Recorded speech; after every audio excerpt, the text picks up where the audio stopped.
Bonjour, je me présente rapidement, Patricia Longhi, chargée de mission partenariat au sein de l'URSSAF PACA. Tout d'abord, je tenais à vous remercier d'avoir répondu présent à notre invitation commune, ce projet liant la CARSAT, Net Entreprise et l'URSSAF PACA. Donc, comme je vous le disais il y a 2 petites secondes, bienvenue à toutes et à tous sur ce webinaire consacré à l'accompagnement au passage à la DSN.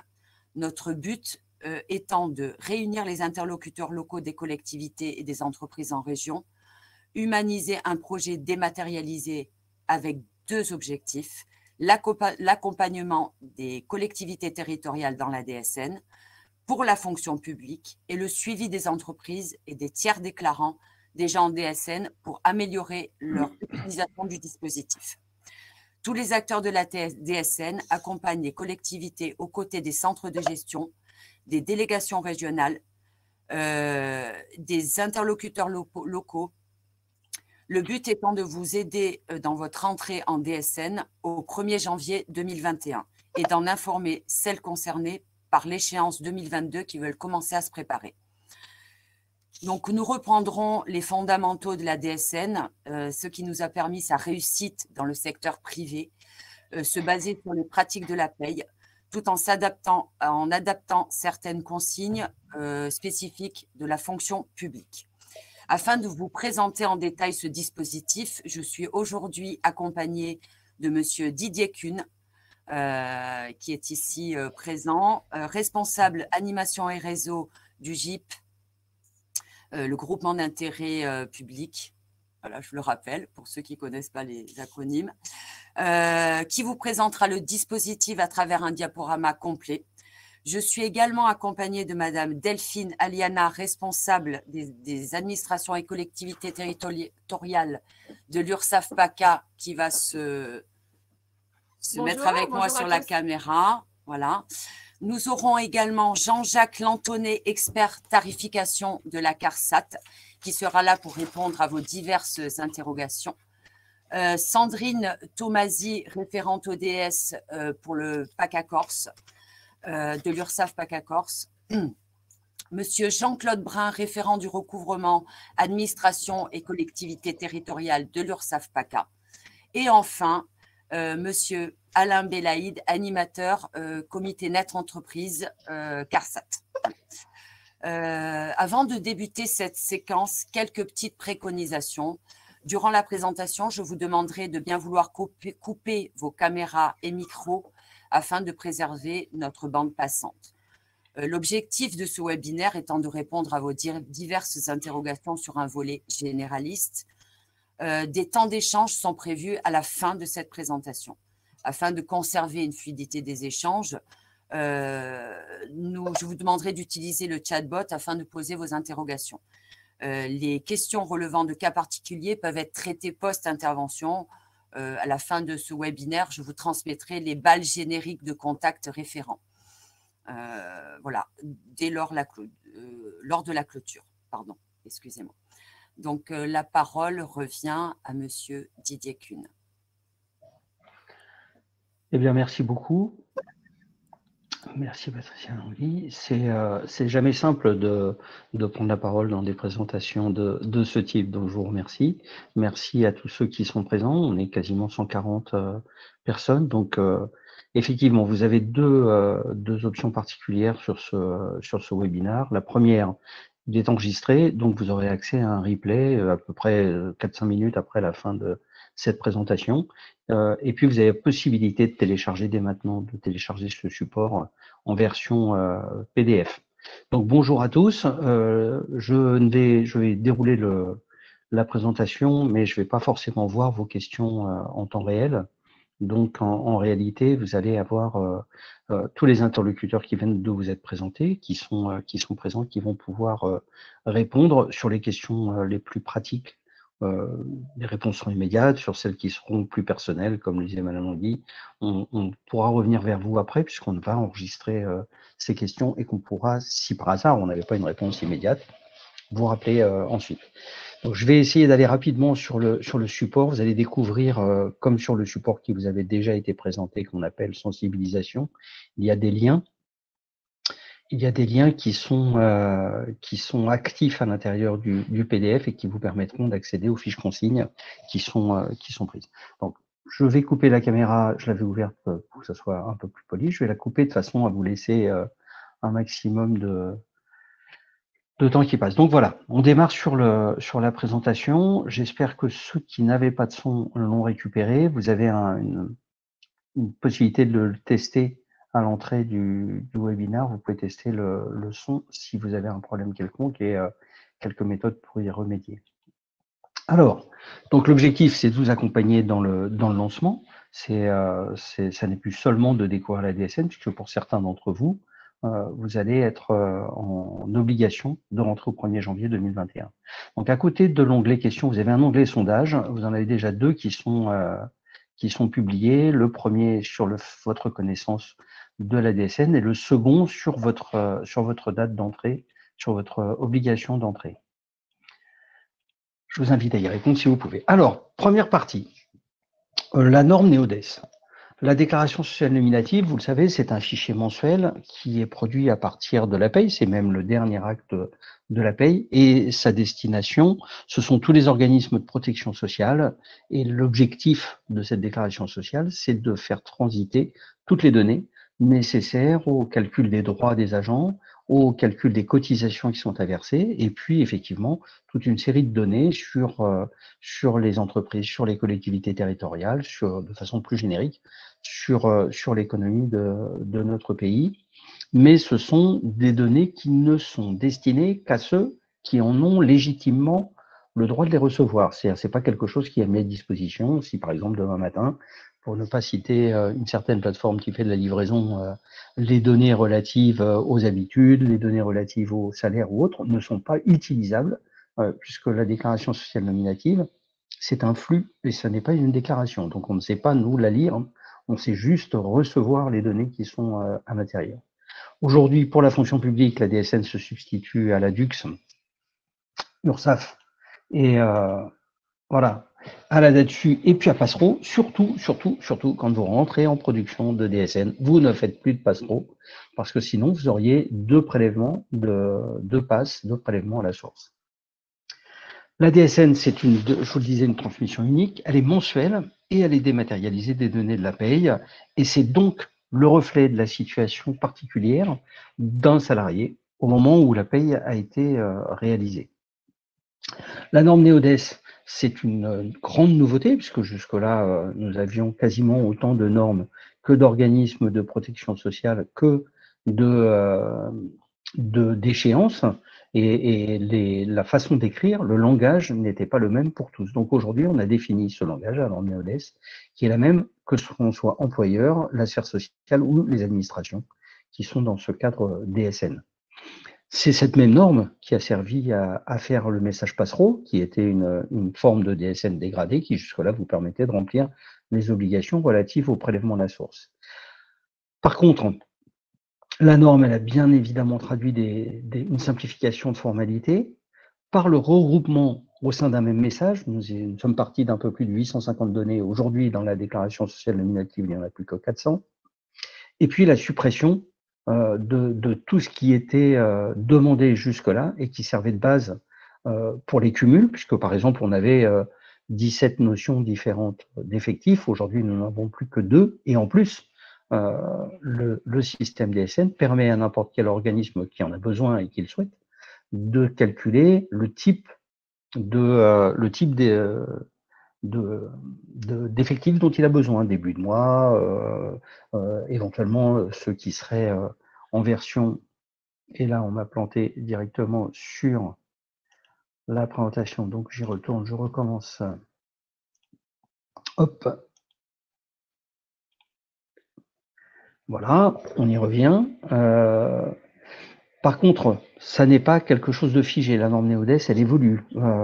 Chaque année, il y a une nouvelle version du cahier technique qui est publiée avec les nouveautés qui sont à l'intérieur, mais en même temps, on l'a fait aussi évoluer avec les demandes qui sont posées par le législateur, comme par exemple l'intégration des données qui étaient relatives au changement aux nouvelles déclarations ou au calcul des nouveaux droits relatifs à tout ce qui est autour de la DSN pour les mesures liées au Covid. Alors, on se retrouve. Vous êtes donc tous bloqués sans son. Est-ce que je suis revenu ou pas? Non, il n'y a toujours pas de son. Alors,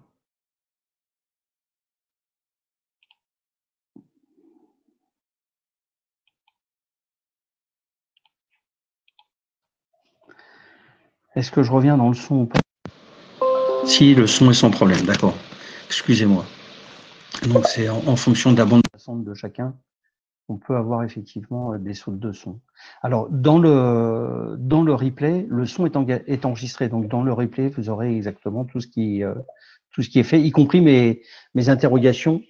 Le support au format PDF, normalement, vous allez quand vous entrez dans la salle, vous y avez accès. On vous propose de pouvoir le faire.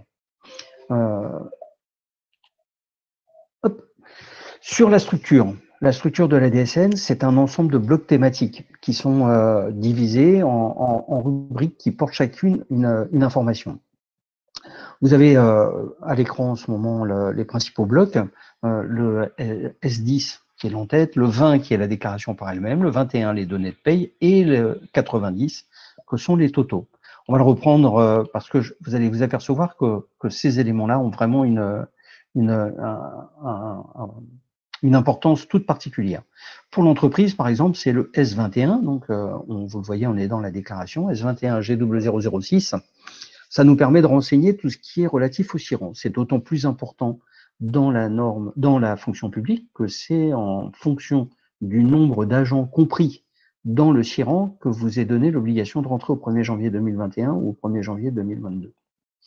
Ensuite, vous avez le 11, qui est l'établissement, qui correspond au CIRET, qui permet de vérifier effectivement comment est établie la DSN, puisque la DSN est faite à la maille déclarative du CIRET. Le 30, qui est l'individu, on a besoin de connaître toute une série de données relatives à cet élément. Le contrat, la zone de contrat qui est en 0,40. Alors, je ne sais pas si l'image est revenue. Maintenant, c'est effectivement peut-être dû à la bande passante qui est pas acceptable. Je suis désolé si vous recevez pas ou l'image ou le son par moment, mais là je suis vraiment embêté si vous n'avez pas la totalité. Donc la notion de contrat, vous allez voir, c'est spécifique au niveau de la fonction publique. Une autre notion absolument importante, c'est la notion d'arrêt de travail avec un bloc 60, puisque pour chaque suspension temporaire pour cause de maladie, on met en place cet élément. Sur le 0,62, quand on a une fin de contrat, c'est-à-dire quand la relation entre l'employeur et l'agent se termine, et puis 65, la suspension, et 71 pour la retraite complémentaire. Le bloc 78, les bases assujetties, et on revient dessus un peu plus loin, et les cotisations individuelles sur le 81. Les blocs changements, les plus importants, puisque vous allez voir que la DSN étant une déclaration à flux continu, à partir du moment où on a dépassé la date d'échéance, on fait des blocs changements, des blocs corrections, et le changement individu, lui, est porté dans le 31, alors que le changement contrat dans le 41. On reviendra sur les cas particuliers d'utilisation de ces blocs. Sur le principe de régularisation, la DSN, donc, comme je vous disais, c'est une déclaration mensuelle, c'est un flux mensuel auquel s'ajoutent des signalements d'événements. Mais en même temps, c'est aussi pas une déclaration, mais une action à mener mensuellement avec une date d'échéance.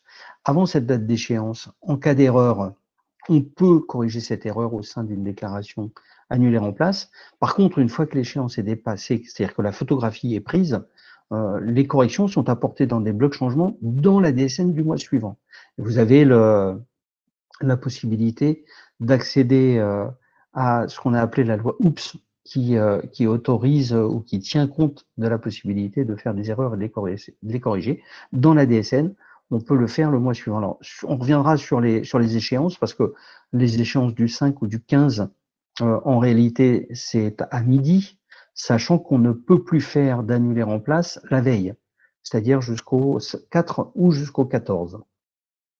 Et puis en même temps, il est important de savoir qu'une erreur déclarative sur une donnée, eh bien, ça peut entraîner d'autres erreurs, et aussi qu'à partir du moment où on vous a donné les éléments pour la corriger et qu'elle est corrigée, on se retrouve avec une impossibilité pour cette erreur de se reproduire. Jusque-là, quand vous faisiez des luxes, si vous aviez une erreur d'affectation, une erreur de taux, une erreur dans un IR, vous pouviez la reproduire tous les mois pendant plusieurs mois, jusqu'à soit effectivement le fait d'être averti par l'URSSAF ou lors d'un contrôle, où on vous disait mais là il y a une erreur, il fallait tout corriger. Sur la DSN, c'est immédiat, c'est-à-dire que dès que l'erreur ou l'anomalie est constatée, on vous fait un retour sur cette anomalie.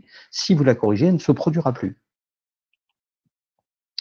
Alors, la cinématique générale.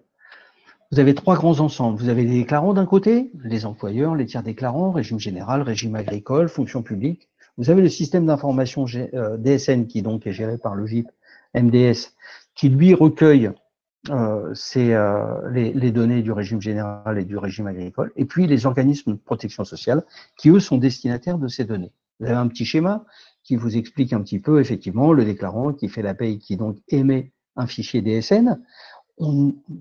Il est vraiment indispensable que vous alliez tester la qualité de la DSN avec les outils qui vous sont proposés, que sont DSN Val ou DSN FPOC. On va y revenir un petit peu plus tard. Donc votre fichier, une fois qu'il est vérifié, vous pouvez le déposer dans le système, soit en machine to machine, si vous êtes en API, c'est-à-dire que vous êtes en lien avec le système d'information, soit par le portail NetEntreprise ou le portail msa.fr en système upload. On fait les premiers contrôles, on vous renvoie dans le tableau de bord les premiers contrôles, et puis sinon, on envoie sur chaque organisme destinataire les données qui lui sont destinées, et charge pour chacun de ces organismes d'établir et de vous retourner des comptes rendus métiers qui vont vous permettre effectivement soit de savoir que tout va bien, soit qu'il y a une anomalie qui est identifiée. Reste pour vous à consulter ces comptes rendus métiers et puis à les faire, à les corriger. Si on fait état d'une erreur ou d'une anomalie, bien évidemment. Au moment du dépôt, il y a plusieurs contrôles. Le premier contrôle, c'est un contrôle qui peut être bloquant.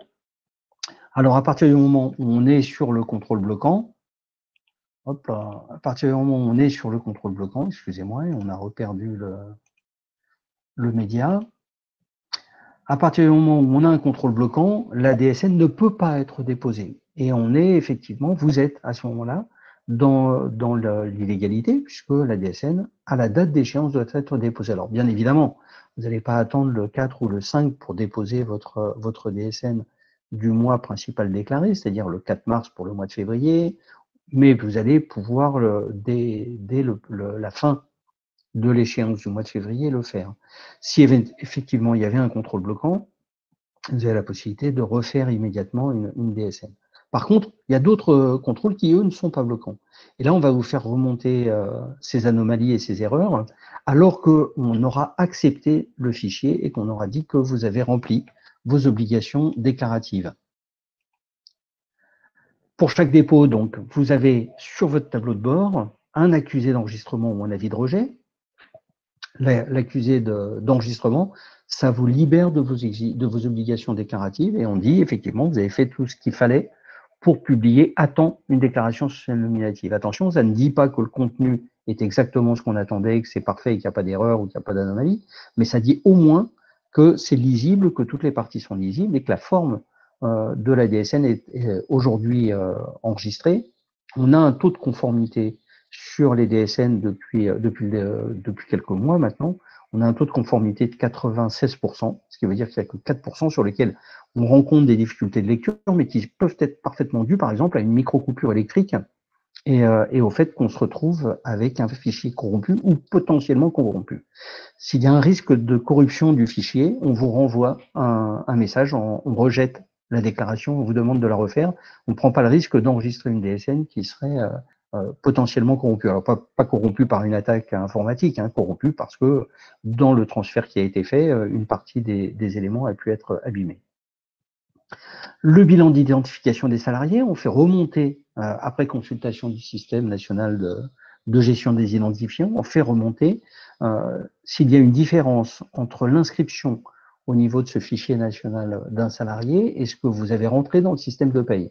Ça peut être une différence, par exemple, d'orthographe dans les prénoms, ça peut être quelque chose qui est complètement différent, mais qui est relativement anodin. Ça n'est pas le fait que l'on ne puisse pas identifier la personne. Ça veut dire qu'on a un doute, un doute persiste sur le fait que ce soit la bonne, donc il y a des modifications qui sont à faire.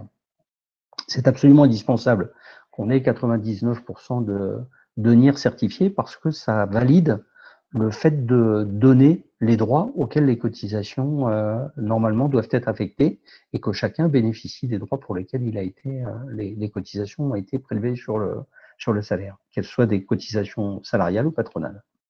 Et puis les comptes rendus métiers qui, dans chaque organisme, font remonter effectivement les bilans d'anomalies, le fait de dire, tiens, il y a tel ou tel problème qui peut se poser et il faut effectivement aller les voir. Petite note importante, les bilans d'anomalies ne sont disponibles sur Net Entreprise, sur le tableau de bord de Net Entreprise, que pendant 3 mois. Alors, sur le portail, voilà la forme d'un tableau de bord. Vous avez dans la première partie l'identification du déclarant, dans la deuxième partie les retours, dans la troisième partie la synthèse des déclarations déposées qui, comme vous le voyez sur cet exemple, fait appel à une technologie absolument formidable qui consiste, si la déclaration est passée, à vous mettre une bande verte, si elle n'est pas passée, à vous mettre une bande rouge. Donc tout de suite, vous avez la possibilité de savoir si on a rencontré un problème ou pas avec la déclaration sociale nominative que vous avez émise. Ensuite, la zone de dépôt. Donc, pour ceux qui font un dépôt de fichier, c'est à cet endroit-là que vous allez venir vous connecter et que vous allez déposer le fichier, aller le rechercher. Et puis ensuite, toutes les portes d'entrée vers d'autres services, puisque Net Entreprise fonctionne avec le cercle de confiance qui permet d'accéder facilement à à d'autres organismes de protection sociale sans avoir à vous reconnecter. Ce cercle de confiance, comme le dit son nom, c'est un cercle, et quel que soit l'organisme compris dans ce cercle dans lequel vous êtes identifié une fois, vous êtes réputé identifié sur tous les autres si vous ne vous déconnectez pas. Vous avez des petits liens qui vous permettent d'y aller. Un petit film qui va vous expliquer le fonctionnement du tableau de bord et la démonstration d'un dépôt. Je vous le passe pas, on va gagner du temps, vous pourrez aller le voir par vous-même. On va aller dans les choses un peu plus techniques que sont les spécificités de la fonction publique et les bonnes pratiques. La norme NeoDes, elle s'adresse donc aux employeurs de la fonction publique au même titre que ceux du secteur privé. Alors on avait le choix, soit on refaisait une déclaration sociale nominative spéciale pour la fonction publique, soit on adaptait la déclaration sociale nominative qui fonctionnait déjà. Le choix a été en commun, en co-construction avec les représentants des salariés, les représentants des directions des employeurs, les éditeurs. On a fait le choix d'adapter, au moyen d'un lexique particulier, la fonction publique du régime général à la fonction publique du régime général à la DSN de la fonction publique. Pardon, excusez-moi. On est sur des éléments, par contre, qui restent très spécifiques à la fonction publique et qu'il a fallu préciser. Vous allez voir dans le détail qui va suivre et quand vous allez vous connecter sur votre DSN que ces rubriques portent entre crochets la mention FP, ce qui vous renseigne sur le fait que c'est une spécifique pour la fonction publique. Sur les termes qui sont utilisés, eh bien, on a décidé que le salarié, ça désignait aussi un agent public, que l'entreprise ou le tiers déclarant, ça s'applique à l'administration, à l'organisme public. Le salaire correspond au traitement. Et puis, notion importante, le contrat, ça désigne la relation employeur-agent puisqu'il n'y a pas de notion de contrat dans la fonction publique. Deuxième élément important, après ce lexique, c'est la maille déclarative. J'en ai parlé tout à l'heure. On doit choisir la maille déclarative. Alors, dans certaines collectivités, la DSN, normalement, doit s'appliquer à tous les SIRET qui ont au moins un salarié. Mais ça veut dire que dans certains cas, on pourrait se retrouver avec 5 ou 6 SIRET à faire tous les mois, ce qui est pas très productif, puisque généralement, la paye et le suivi de la carrière de l'agent est suivi à un seul et même SIRET. Donc l'idée, ce serait de dire, on vous conseille d'utiliser le SIRET qui gère la carrière et le salaire, en faisant une petite vérification au préalable, si vous ne le saviez pas déjà, en faisant une petite vérification au préalable d'aller voir si on est effectivement sur un compte cotisant déjà connu des URSSAF. Si c'est le cas, aucun problème, on peut utiliser SIRET. Si ce n'est pas le cas, ça vaut le coup de voir avec eux quel SIRET utiliser de façon effectivement à aller le plus facilement possible sur cet élément. Alors j'ai une proposition d'Alain qui me propose de partager son diaporama, puisqu'il apparemment le mien présente quelques difficultés. Donc si tu veux prendre la main, Alain, vas-y, tu sais que c'est en bas, tu partages l'écran, mais je ne vais pas couper le mien avant de voir le tien arriver. Voilà, je continue sur le mien. Et puis l'autre donnée, une fois qu'on a décidé de la maille déclarative, l'autre chose importante, c'est la gestion des fractions. On peut diviser une déclaration sociale nominative en au maximum 9 fractions, mais on peut la faire en 2, 3 ou 4 fractions, avec une obligation tout de même, c'est que la somme de ces fractions soit égale à la DSN qui est attendue. C'est-à-dire que si vous avez 1000 agents répartis sur 3 fractions, avec 333 agents dans les premières et ensuite 900 sur le reste, on est, alors là Alain partage mais je ne vois pas, on est sur un élément qui est bon. Moi je le vois pas, je sais pas si tu le vois Alain, mais moi je vois pas ça, je vois pas le support. Hop, Alain, si tu peux venir avec le son et me dire si le support passe ou pas, mais moi je le vois plus.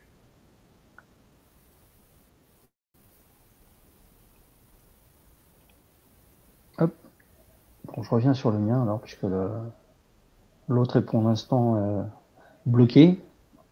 Donc on a effectivement la possibilité d'avoir autant de fractions qu'on le souhaite, avec un maximum de 9 et avec l'obligation que la somme de ces fractions fasse la déclaration complète. Là, maintenant, on va rentrer dans ce qui pourrait être le plus compliqué, mais en réalité non, c'est ce qui est surtout le plus particulier au regard de vos spécificités de la fonction publique. Donc, et la première, qui est bien évidemment la plus importante, c'est les quotités de travail. Dans le régime général, la quotité de travail, elle est mensuelle. Alors, hop, elle est mensuelle. T'es passé sur la 2 sur 2, Alain, ou c'est le mien qui est... Hop, je vais regarder. Bon, on revient sur celui-là. Sur la quotité de travail, la déclaration dans le régime général est mensuelle. Par contre, dans le service public, dans la fonction publique, on peut avoir des quotités de travail qui sont à l'heure.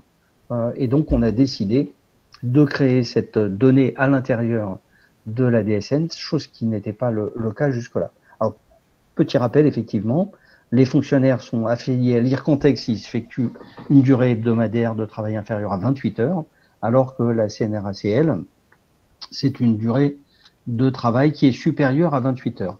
Vous avez sur la partie droite du petit tableau la notion des fonctions publiques concernées, la territoriale, l'hospitalière ou la fonction publique d'État. Et puis ensuite, les fiches consignes, juste en dessous, donc la fiche consigne 2059. Les fiches consignes sont accessibles depuis la base de données DSN Info, depuis Net Entreprise quand vous y connectez. Je vous rappelle qu'on vous conseille très fortement, quand vous allez sur cette partie-là, d'ouvrir un espace personnel et quand vous consultez une fiche consigne, de vous y abonner. Parce que si le législateur décide d'avoir une modification, un décret portant simplification ou changement, vous serez averti par mail que l'information que vous avez jusque-là vient de changer. Donc vous ouvrez un espace personnel et vous abonnez aux fiches qui vous intéressent, bien évidemment. Vous n'allez pas vous abonner à toutes les fiches qui y sont, si tant est que ce ne sont pas des cas particuliers ou des cas qui vous concernent. Par contre, ceux qui vous sont utiles, je vous conseille fortement de le faire de façon à ne rater aucune modification. On a effectivement, donc, dans cette fameuse quotité de travail, L'unité de mesure de la quotité de travail, elle est dans un bloc 0,11. La quotité de travail de référence de l'entreprise pour la catégorie du salarié, 12. La quotité de travail, 13 pour la quotité de travail comprise dans le contrat. Et les modalités d'exercice du temps de travail en 14. Ensuite, vous avez la nature du poste, 53, qui doit être renseigné. Alors là, on renseigne avec des valeurs. Ce sont des codes. Et vous allez voir après que ça peut être effectivement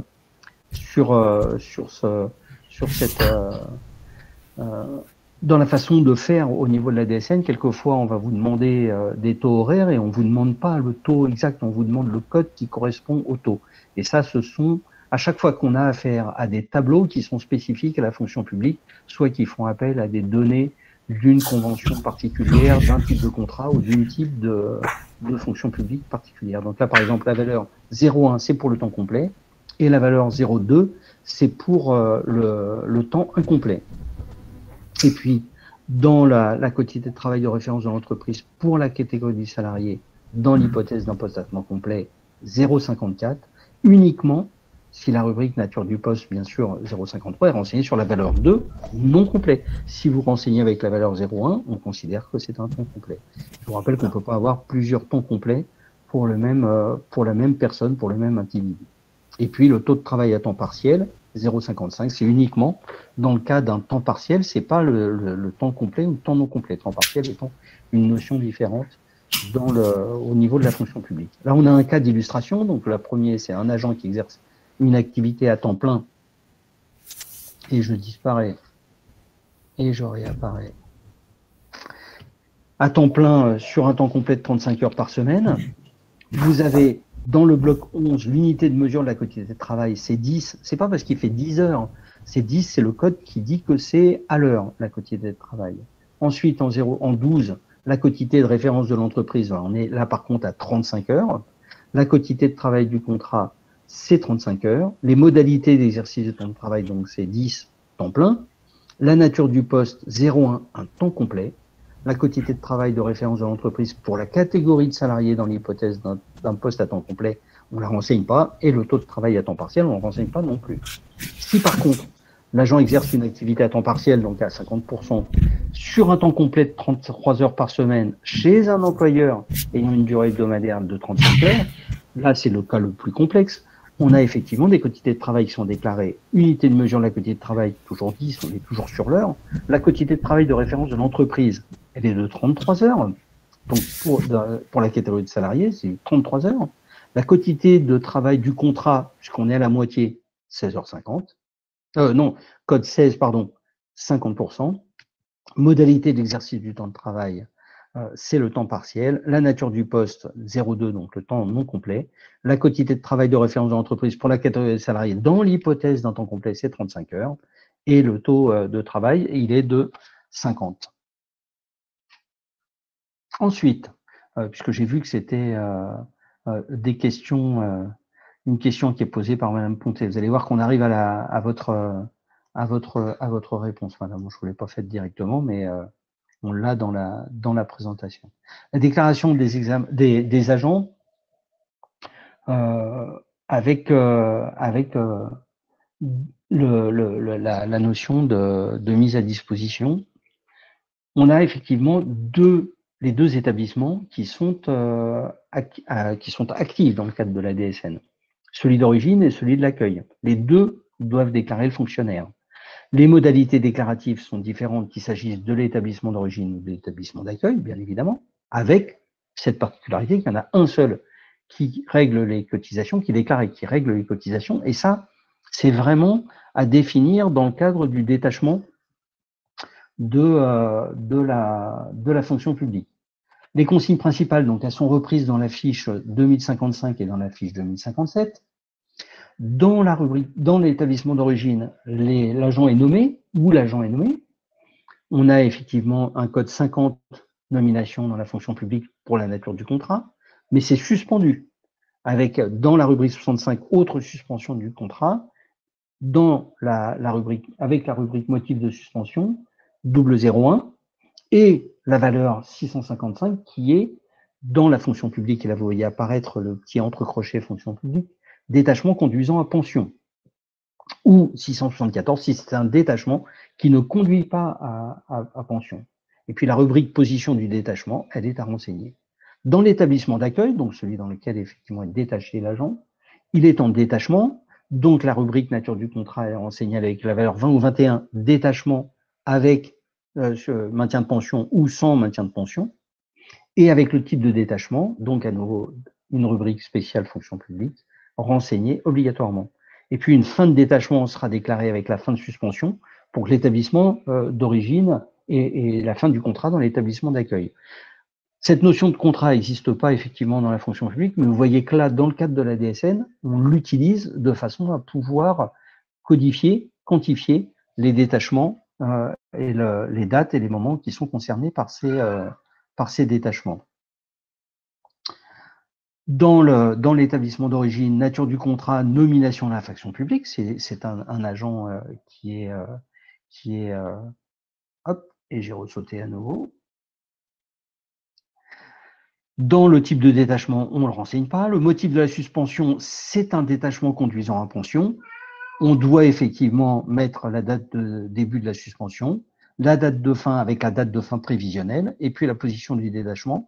Là, vous devez vous référer à la table de détachement de la fonction publique. Dans les montants de code, dans les bases assujetties, le code des bases n'est pas renseigné. La date de début de période de rattachement non plus, puisque c'est un détachement sur un rattachement. La date de fin de rattachement non plus. Et bien évidemment, le montant n'est pas là, puisque ce n'est pas l'établissement d'origine qui fait les déclarations. Sur l'établissement d'accueil, vous avez la nature du contrat qui là n'est plus une nomination dans la fonction publique, mais le détachement d'un agent dans la fonction publique donnant lieu à pansement. Le type de détachement, il est renseigné par les numérés adéquats en fonction du détachement. C'est-à-dire que là, c'est vraiment une forme qui est donnée, qui est remplie par l'établissement et par l'administration concernée. On n'a pas à la connaître de façon précise. Nous, c'est dans chaque cas peut-être effectivement particulier. Dans les autres suspensions de l'exécution du contrat, le montant de la suspension n'est pas renseigné, puisque là, vous êtes dans l'établissement d'accueil. Et dans l'établissement d'accueil, le contrat de l'agent n'est pas suspendu, au contraire, puisque lui, il arrive. Donc, toute cette partie-là de suspension n'est pas renseignée. Par contre, dans les bases assujetties, puisque c'est l'établissement d'accueil qui va payer les cotisations, vous avez le code 48 pour la CNRACL avec la base brute avant abattement. La date de début de période de rattachement, c'est à renseigner. Et je vous rappelle que cette notion de contrat est importante. La date de fin de période de rattachement est à renseigner, puis le montant est à renseigner lui aussi.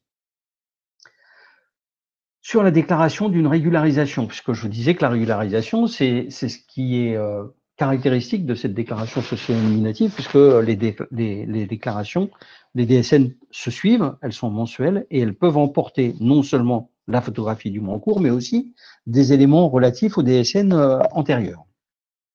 Donc cette logique est un peu différente. Ça concerne les trois fonctions publiques.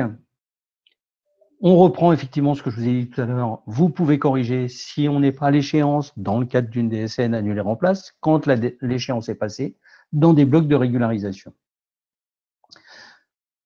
Dans la partie une régularisation de cotisation sociale s'effectue de la manière suivante. Si une erreur déclarative concernant le mois M est détectée avant la date d'échéance du mois M, ce que je vous dis, on peut le faire en annulé en place. Si c'est après, on est dans la M+1. Ça peut être, par contre, ça peut porter aussi sur une erreur que l'on identifie a posteriori de plusieurs mois.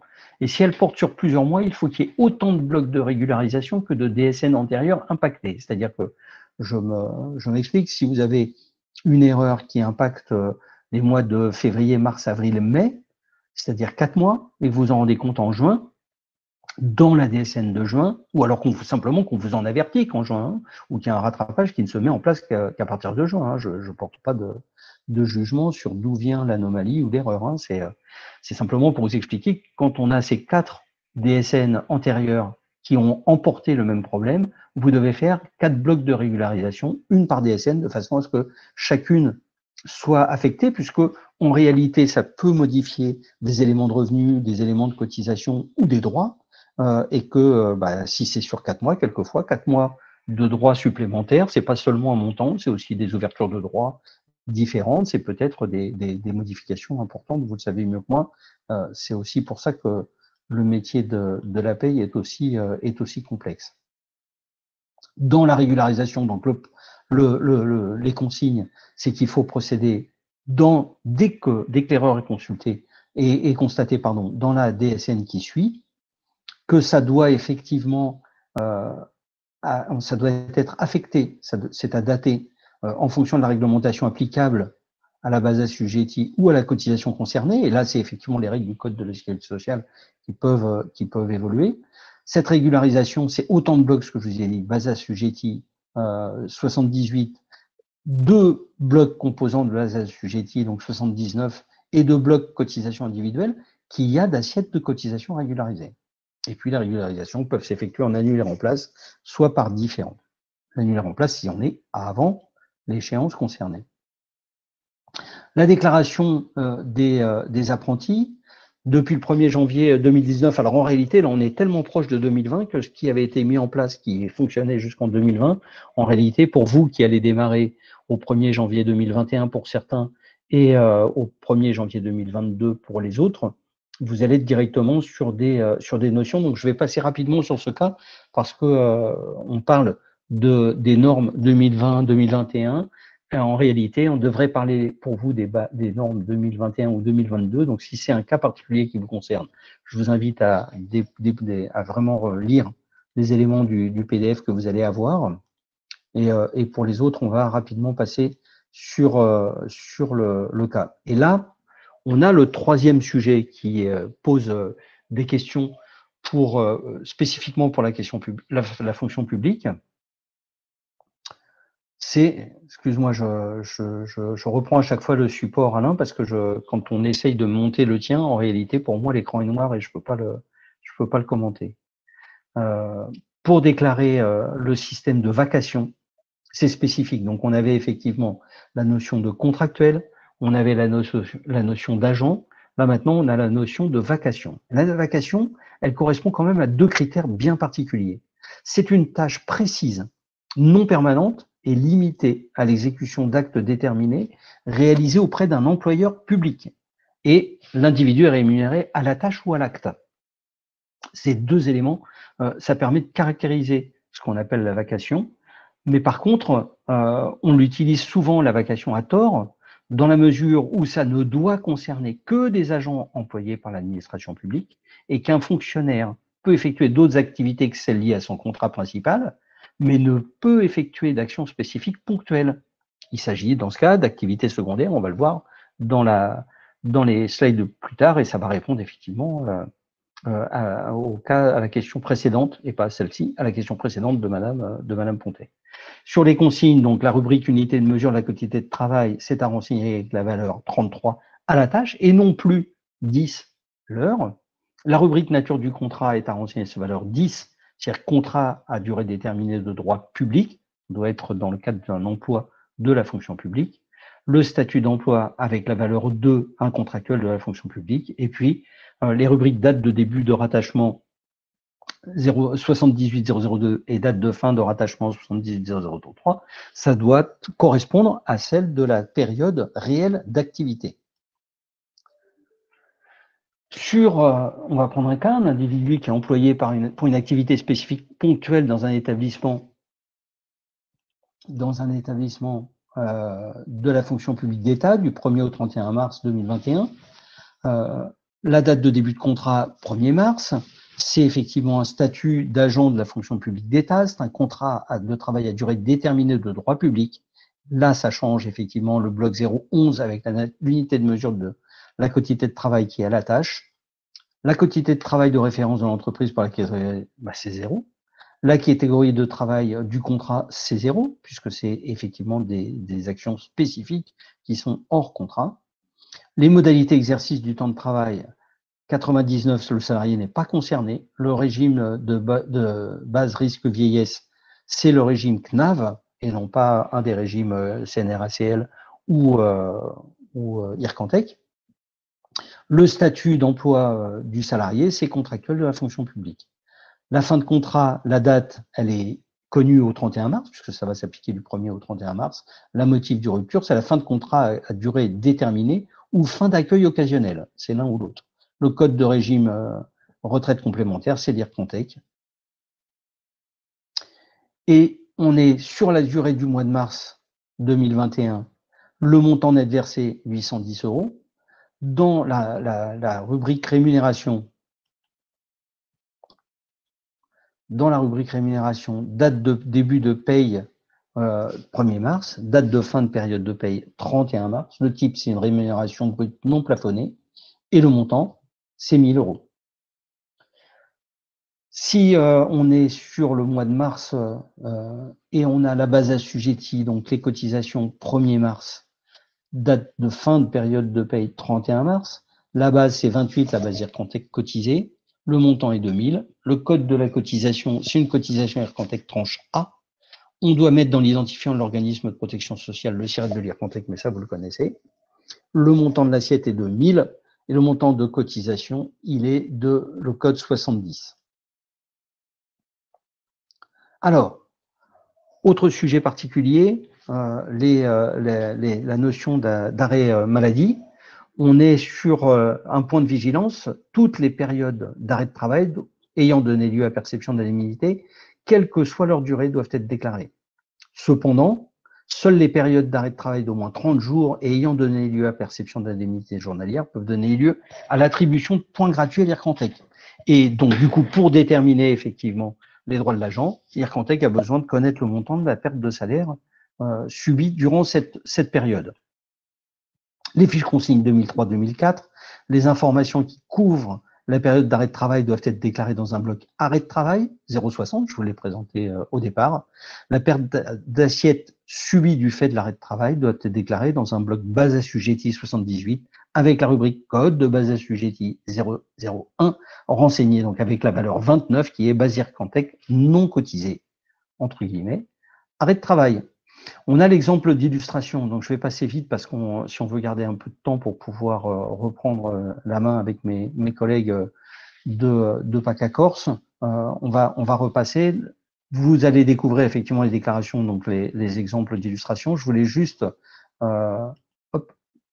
passer dessus. On a les deux cas, dans le cas de l'IRCONTEC et dans le cas de la CNRACL, qui sont présentés. Hop, toujours. Ça, c'est encore un autre sujet spécifique. La déclaration des suspensions. Là aussi, je vais passer dessus et vous pourrez y revenir. On pourra prendre le temps de le faire plus particulièrement avec vous. Dans le cadre, par exemple, du temps partiel thérapeutique, c'est possible avec des codes qui sont particuliers. Donc, c'est plus un mode d'emploi sur lequel je vous invite à revenir si vous voulez si vous voulez pouvoir le faire ou non. Si vous avez besoin de le faire, vous pourrez vous revenir sur ce PowerPoint pour voir dans quelle mesure vous devez effectivement, dans le cadre de la DSN, faire cette présentation ou faire cet élément relatif au temps partiel thérapeutique, que ce soit à l'IRCONTEC ou à la CNRACL, pardon, excusez-moi, j'en bafouille. Hop. Encore une, donc là vous avez le détail. Petit point particulier sur la déclaration d'un élu dans le cadre de cette déclaration sociale nominative. Dans le cas où un élu effectivement exerce plusieurs mandats au sein de différentes collectivités, la rubrique code emploi multiple 036 doit être valorisée à 0,1 employeur unique et la rubrique code employeur multiple 0037 avec valorisée avec le code 02 employeur multiple. Dans le cadre d'un fonctionnaire détaché pour exercer un mandat électif, on a une fiche consigne particulière, la 2342. Les rubriques, c'est effectivement d'aller dans les statuts, redonner ces éléments en direct. Vous avez à nouveau la nature du contrat, par exemple, triple 07 qui doit être, enfin double 07, c'est 40 double 07, qui doit être valorisé avec le code 81, mandat d'élu. La fiche, c'est la 2089. Donc, ce que je vous conseille aussi, quand vous cherchez un élément, là sur le praticien hospitalier, on va y passer aussi rapidement. Sur les recherches que vous faites, je vous invite sur Internet, vous tapez DSN et ensuite vous tapez la question, vous tapez le mot-clé que vous recherchez de façon à revenir directement dessus. Sur la déclaration d'un agent communal ou pluricommunal, vous avez effectivement cette notion qui est différente. L'agent intercommunal qui exerce un même emploi dans plusieurs collectivités territoriales et l'agent pluricommunal qui est l'agent pluricommunal, qui est celui qui exerce des emplois différents chez différents employeurs territoriaux. Et puis l'agent intercommunal ou pluricommunal, il va apparaître dans la DSN de plusieurs employeurs, avec un bloc contrat 40 à chaque fois, qui porte les données relatives spécifiques à cette relation, donc on dit à ce contrat, à cette relation employeur-agent qui le lie à l'établissement qui le déclare. Les consignes sont dans la fiche consigne 2115. La rubrique code employeur 36 s'est renseignée avec les valeurs 01 si c'est un emploi unique pour l'agent intercommunal, 02 avec emploi multiple pour un agent pluricommunal. Le code employeur multiple 037 doit être renseigné avec la valeur 2 employeur multiple et la nature du poste 053 doit être avec la valeur 02 temps non partiel. Hop. Et puis, on a le troisième cas qui est l'agent polyvalent, celui qui exerce plusieurs emplois chez un même employeur territorial. Donc là, on est avec un bloc contrat 40 qui est généré pour chaque emploi, caractérisé par un code PCS ESE ou un code complément PCS ESE différent. Si c'est le même code, effectivement, c'est pas considéré comme au niveau déclaratif comme des emplois différents. La rubrique code emploi multiple 036, c'est avec le code 2 emploi multiple. La valeur code emploi multiple 037, ça doit être renseigné avec la valeur 01 employeur unique, à pas confondre avec le cas précédent où on était avec la valeur numéro 02 qui était employeur multiple. Et la valeur nature du poste, toujours 53. C'est un temps non partiel. Sur les déclarations des sapeurs-pompiers, c'est le cas particulier, effectivement, des primes de feu ou autres. Je vous laisse les découvrir si vous êtes concerné. Sur les cotisations, même cas si vous êtes concerné. Et du coup, effectivement, je viens de terminer en retard, mais très vite, le support qui vous était proposé. Donc, j'invite mes collègues à réouvrir leur caméra et à remonter sur la scène, de façon à ce qu'on puisse prendre quelques questions. Hop. Et là, je me sens bien seul.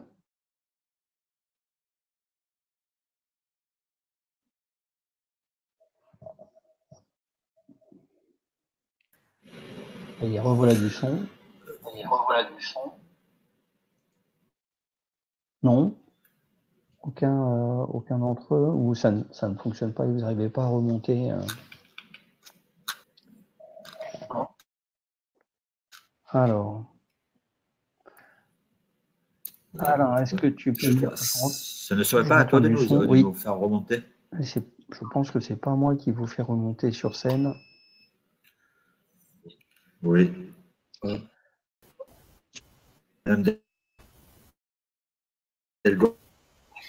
De la DDFIP 83, oui, également. Alors.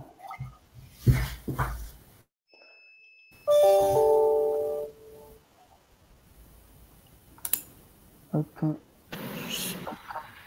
Didier, on est tous là, je pense. D'accord, si vous êtes tout à l'heure, moi je ne vous vois pas, donc... D'accord. Ouais. Je prends la main. Donc, bonjour à tous, je suis Alain Belaï, donc l'animateur du comité de la Corse. Je suis entouré là du département de tarification de la CARSAT, de la DDFIP 83, des URSAF. Donc, si vous avez des questions particulières sur des thèmes, c'est le moment de se manifester, de les poser à la rigueur via le chat et nous essaierons d'y répondre. Je vais commencer par répondre à une première où c'était difficile de répondre par écrit. Elle vient de la mairie de Pernes-les-Fontaines. L'envoi de votre fichier se fait comme pour la DASU, avec un bouton « Envoyer ». Et là, vous allez chercher votre fichier dans votre répertoire et vous validez votre envoi. Ça, c'est la première possibilité. Certains logiciels, aujourd'hui, on parle de B2B. Le B2B, c'est-à-dire que vous avez un bouton, il va envoyer directement votre fichier dans le système DSN sans vous connecter au site Net Entreprise. Voilà, ça, pour ces questions-là, chaque logiciel a sa particularité, donc je vous invite à vraiment vous rapprocher de votre éditeur de logiciel. Jean-Jacques, peut-être vous voulez dire un mot? Ou Jean-Claude, peut-être, pour les URSSAF?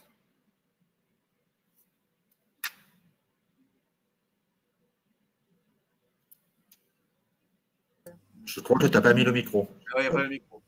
Alors oui, non, au niveau paramétrage, effectivement, souvent, il va falloir que vous vous rapprochiez de votre éditeur de logiciel de paye. Comment on vous l'a mis? Alors, ce n'est pas toujours évident, hein, parce que les questions, des fois, sont précises ou ne le sont pas, ou alors ce n'est pas nous qui le gérons en URSSAF. Donc, nous, moi, ce que je veux faire passer comme message, c'est qu'aujourd'hui, au niveau de l'URSSAF, vous avez un service, bien sûr, qui est régional, hein, comme vous le connaissez sans doute, avec notre accueil téléphonique au 04 93 18 55 65 et notre boîte mail act.paca@ursaf.fr. Donc, sur le côté, on vous l'a mis à un moment donné. Ouais. Donc, n'hésitez pas à nous envoyer, bien sûr, vos questions, parce que ce n'est pas toujours évident là, de comprendre ce qu'on lit là, en ligne. Et comme ça, on pourra vous apporter une réponse écrite. Mais c'est vrai qu'au niveau du paramétrage, comme le disait Alain, c'est souvent votre éditeur qui va vous apporter un appui. Par contre, nous, au niveau des URSSAF, bien sûr, on aura notre rôle à jouer. Donc, encore une fois, n'hésitez pas à nous contacter directement de par le téléphone. Mais moi, je vous conseille plus, à la limite, surtout en ce moment où on est en télétravail, de nous envoyer vos questions par écrit sur act.paca@ursaf.fr et on essaiera et on vous répondra de toute façon dans un délai, on va dire sous 48 heures. En ce moment, ça va, on arrive à tenir le rythme, donc n'hésitez pas à nous contacter et bien sûr, on vous répondra.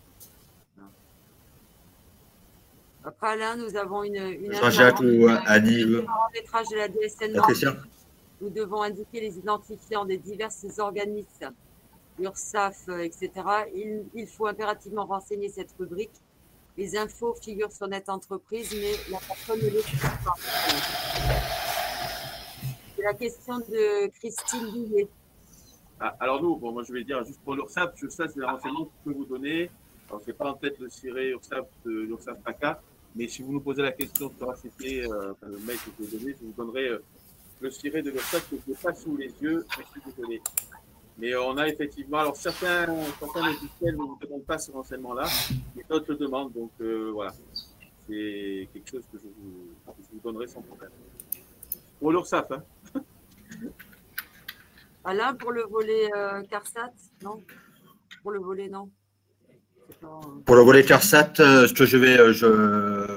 on est d'accord, on parle de qualité des données, bien entendu, par rapport à votre expérience sur la DASU.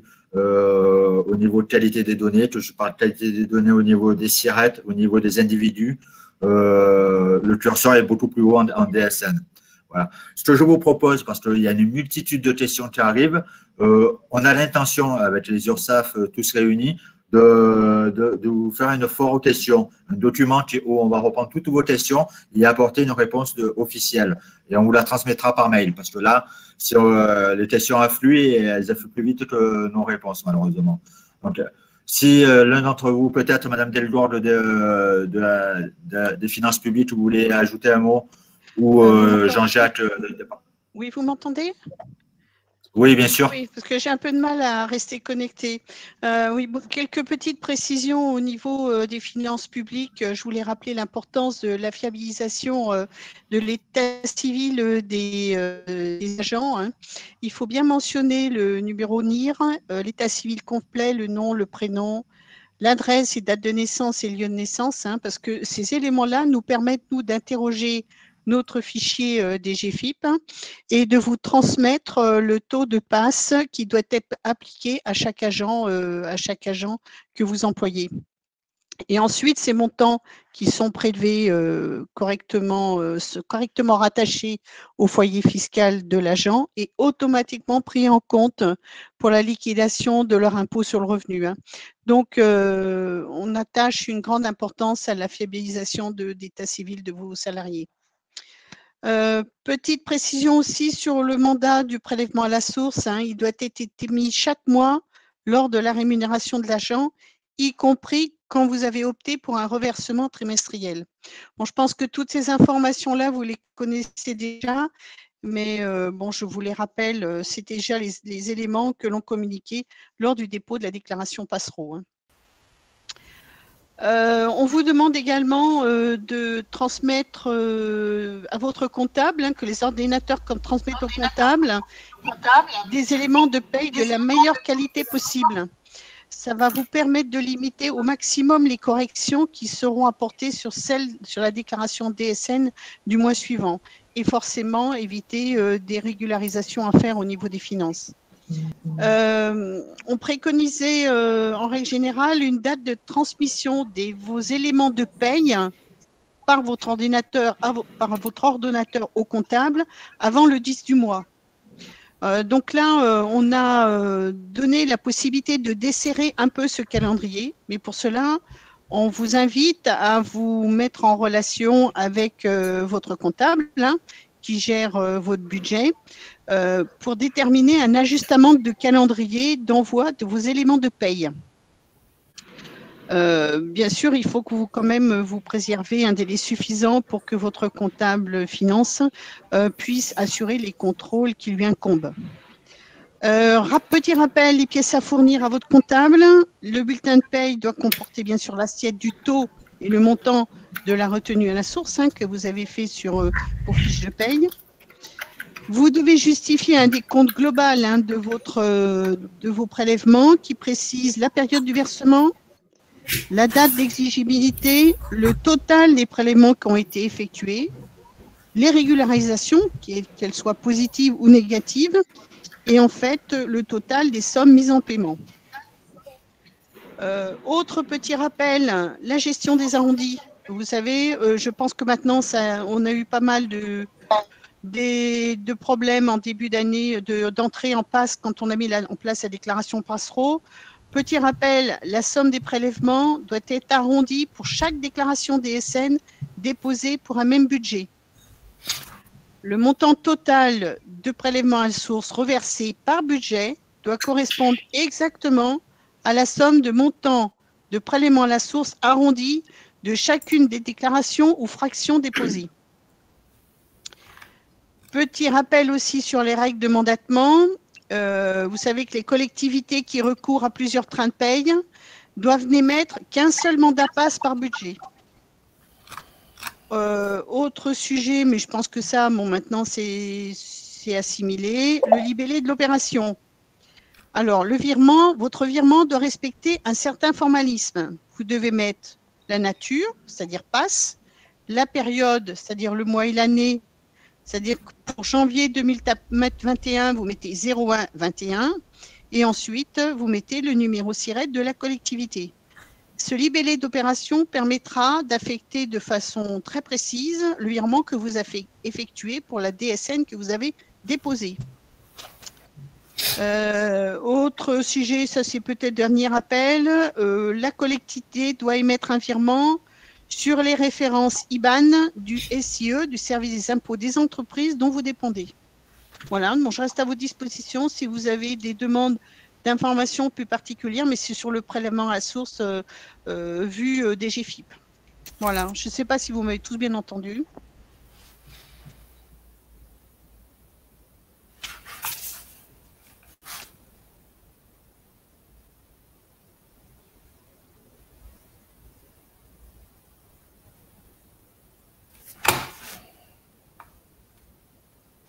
Alain, est-ce que vous m'avez entendu? Parfaitement bien, Mme Delgor. Bien, bon, d'accord. Vous m'entendez là, Alice? C'était parfait. Oui, là, je vous entends. Merci beaucoup. Voilà. Merci. Voilà, donc comme je le disais, je vais mettre fin à ce webinaire. Je vous remercie pour votre présence, même si elle était que virtuelle. J'espère qu'on aura l'occasion de se rencontrer physiquement et d'échanger autour de ce sujet. On va vous apporter des réponses dans un temps assez rapide à l'ensemble des questions. On va créer une foire aux questions et apporter une réponse officielle selon les questions. Je vous invite pour les cas particuliers à contacter les URSSAF sur l'adresse générique qui vous a été communiquée. Voilà. Donc, je vous remercie à tous et merci aux membres de l'équipe. Bonne journée. À bientôt. À bientôt. Au revoir. Au revoir. Merci de votre présence. Au revoir.